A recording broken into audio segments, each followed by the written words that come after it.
இந்த தேங்காய் நம்ம தோட்டத்தில் காய்ச்ச தேங்காய் தான். இதை உரித்து பார்க்கும்போது தான் தெரிஞ்சுது இதில் கண் இருக்கிறது. இந்த மாதிரி கண் கிடைச்சா ரொம்ப விசேஷம்னு சொல்லுவாங்க. இதை நல்ல நியூஸ் நம்ம வீட்டில் கிடைக்கும் நடக்கும் அப்படின்னு சொல்லுவாங்க. இந்த கண் கிடைச்சது எங்களுக்கு ரொம்ப சந்தோஷம்.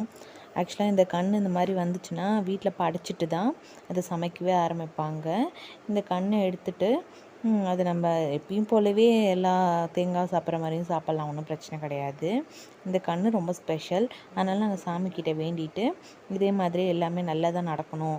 ஏன்னா இந்த கண் போட்டு தான் அது தென்னை மரமாக வளர்றது இல்லையா, அதனால தான் இது ரொம்ப விசேஷம். இது ஒரு உயிரே கொடுக்குது இல்லையா ஒரு மரத்துக்கு, அதனால் இது ரொம்ப விசேஷம். இதை செஞ்சு இன்றைக்கி வெஜ்ஜில் தான் இதை போடுவாங்க. கீரை சமைக்கிறாங்க அம்மா. இதை வந்து கீரையில் இன்றைக்கி கலந்து எல்லோரும் வீட்டில் சாப்பிட்டோம். இந்த மாதிரி உங்கள் வீட்டில் கூட நீங்கள் கடையில் வாங்குகிற தேங்காயில் இந்த மாதிரி கண் கிடைச்சா கூட ஒரு சின்னதாக சாமி கும்பிட்டுட்டு அதை யூஸ் பண்ணுங்கள்.